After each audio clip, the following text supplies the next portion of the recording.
البتہ ایبورشن یہ قتل اولاد ہے، اور اس کے ضمن میں واقعہ یہ ہے کہ میں نے داد دی تھی، داد تحسین دی تھی۔ پوپ جو ہے اس وقت کا، آپ کو معلوم ہے کہ یورپ میں، مغرب میں ایبورشن کو سمجھا جاتا ہے عورت کا حق ہے، عورت کا حق ہے۔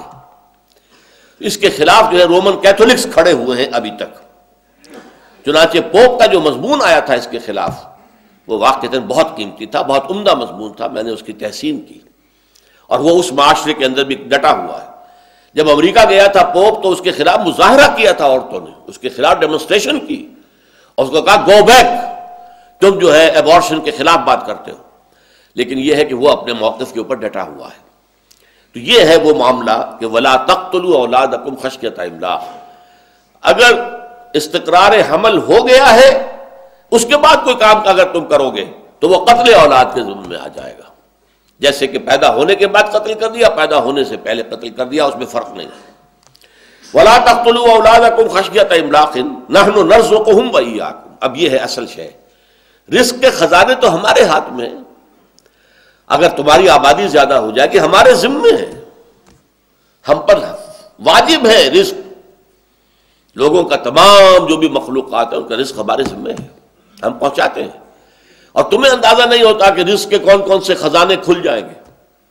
کچھ عرصے پہلے تک ہمیں سی فوڈ کا کوئی اندازہ نہیں تھا، کس قدر خوراک اور کتنی عمدہ خوراک، ہر قسم کی برائی سے پاک، جس میں نہ کولیسٹرول ہے نہ کچھ اور ہے، نہایت عمدہ لحمن طریہ جسے قرآن مجید نے کہا، تازہ گوشت تمہیں سمندر سے ملتا ہے۔ سی فوڈ آج دنیا کے اندر وہ بہت ہی مقبول ہے، اور کس قدر جو سمجھئے کہ خزانے ہیں بالکل کہ جو ہمیں معلوم ہی نہیں تھے، نہ اتنے ڈیپ پانی میں جا کر کہیں مچھلیوں کو پکڑنے کا امکان تھا، وہ تو قریب قریب ساحل کے آس پاس چھوٹی چھوٹی کشتیاں جائیں، جال ڈالیں، پکڑ کے لے آئیں۔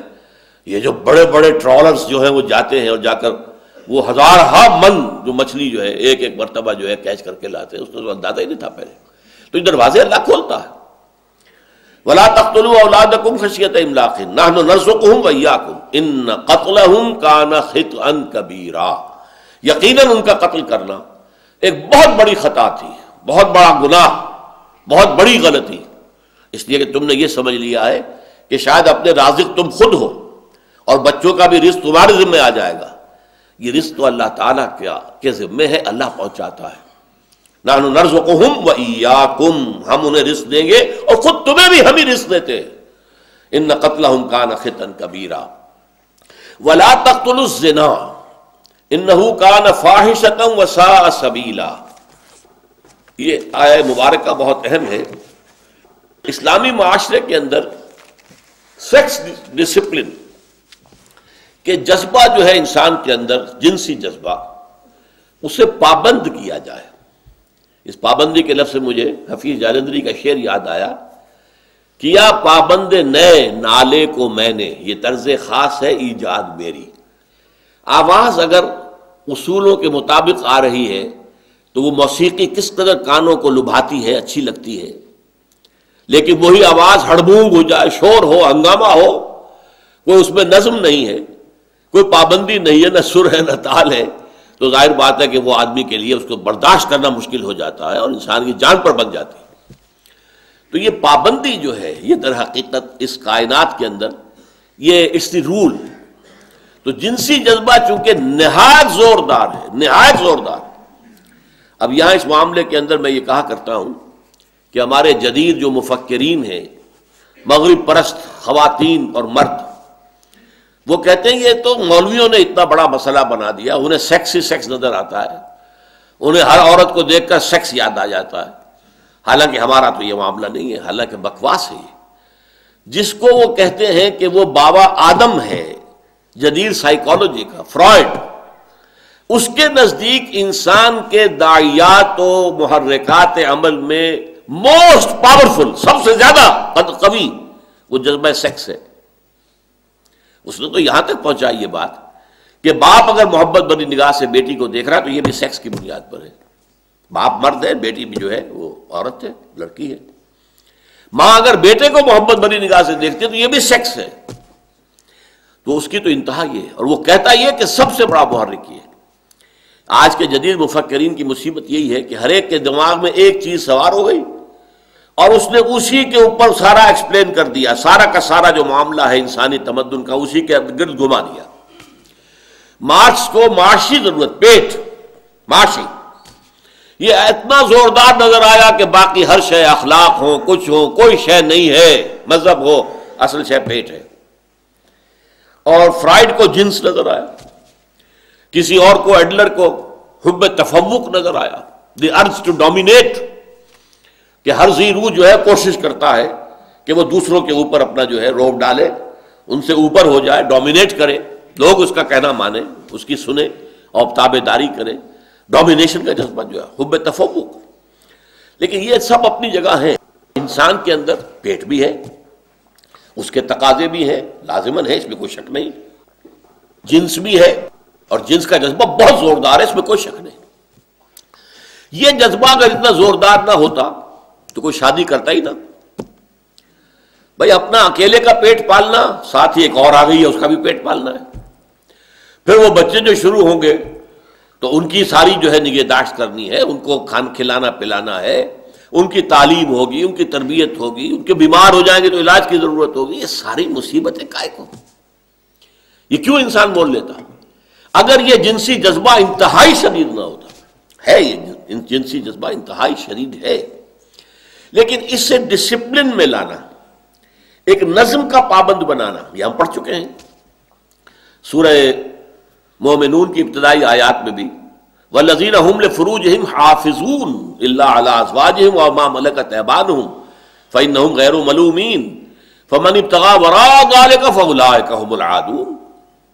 بالکل یہی الفاظ ایک شوشے کے فرق کے بغیر سورہ معارج میں آئے ہیں۔ تو یہ جو سیکس ڈسپلن اسلام لانا چاہتا ہے، اب اس کے لیے یہاں پر در حقیقت جو اس کا ہدف ہے، مقصد کیا ہے؟ وہ ہے وَلَا تَقْرَبُوا الزِّنَا، زنا کے قریب تک نہ جاؤ۔ دیکھیے یہاں یہ نہیں کہا زنا نہ کرو، بڑا فرق ہو گیا اس میں۔ زنا نہ کرنا وہ تو ایک فعل ہے جو اپنی ایک انتہا کو پہنچے گا تو اسے ہم زنا کہیں گے، لیکن زنا کے قریب تک نہ جاؤ۔ زنا کے داعیات اور زنا کے مقدمات ہیں، نامحرم چہرے کو عورت کے دیکھنا ارادے کے ساتھ، ایک مرتبہ نگاہ پڑ گئی، دوسری مرتبہ آپ نے جان بوجھ کر دیکھا ہے، یہ بھی زنا ہے۔ حضور نے کہا یہ زنا العین ہے، یہ آنکھ کا زنا ہے۔ آپ نامحرم عورت کا جو بھی حسن ہے اس سے لذت لے رہے ہیں نگاہوں کے ذریعے سے۔ گو ہاتھ میں جنبش نہیں، آنکھوں میں تو دم ہے، رہنے دو ابھی ساغر و مینا میرے آگے، یہ بھی تو ہے۔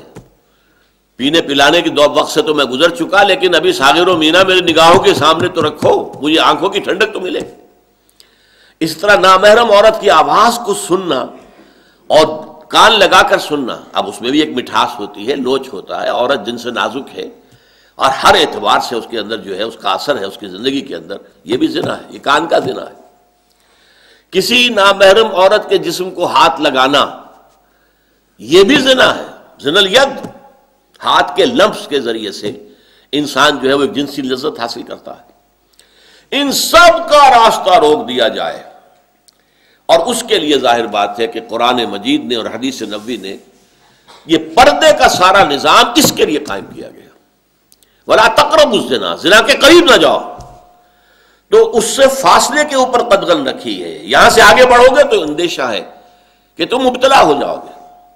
حسین عورت کو دیکھو گے تمہارے دل میں تمنا پیدا ہوگی، خواہش پیدا ہوگی، اور تم دل میں تو اس کے خلاف جو ہے اس کے ساتھ زنا کرتے ہی رہو گے، ہو سکتا ہے تمہارے خواب میں آتی رہے، اور پھر یہ ہے کہ کسی وقت موقع ملا تو آگے قدم بڑھا دو گے۔ اس سے بہتر کیا ہے کہ قرآن مجید نے اور حدیث نبوی نے 4 پردے جو ہیں عورت کے لیے لازم کیے، ایک نہیں۔ پہلا پردہ ہے عورت کے اندر، دل کے اندر، حیا، والحیاء شعبۃ من الایمان۔ یہ اصل میں دل کا پردہ اگر نہیں ہے تو باقی پردے آپ اڑا بھی دیں گے تو عورت پھر بھی غلط راستے پر پڑ سکتی ہے۔ لہذا دل میں تقویٰ کا ہونا اور حیا کا ہونا یہ پہلا پردہ ہے۔ پھر ایک پردہ وہ ہے جو نامحرموں سے ہے اور گھر سے باہر جانے کے وقت ہے، وہاں پہ نامحرموں کے ساتھ سامنا ہوگا۔ اس میں یہ ہے کہ پورا جسم جو ہے لمبی چادر کے اندر ملبوس ہو، لپٹا ہوا ہو، ملفوف ہو، اور چادر کا ایک سرا جو ہے اس کو چہرے کے اوپر بھی لٹکا لیا۔